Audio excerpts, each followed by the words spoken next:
This is the Lone Crater YouTube. We hope this video helps. In this video, I will explain how to make a drop-down menu in Squarespace. First, understand that drop-downs are built using a parent-child page structure. This method helps organize your site's content efficiently, making it much easier for your visitors to navigate.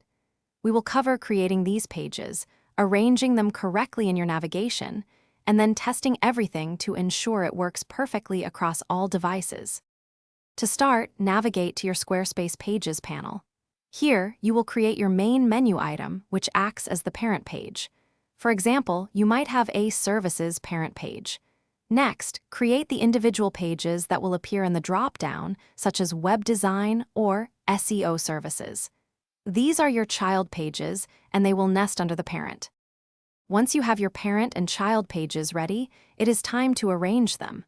In the Pages panel, simply drag a child page directly beneath its intended parent. Then, drag the child page slightly to the right. This small indentation is crucial. It tells Squarespace to create a drop-down menu, making the child page appear when the parent is hovered over or clicked. After arranging your pages, always preview your site to ensure the drop-down menu works as expected.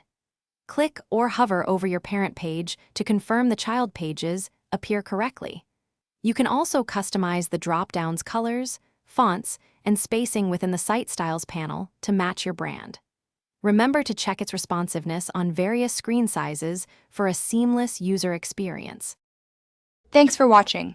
Consider subscribing if we helped you.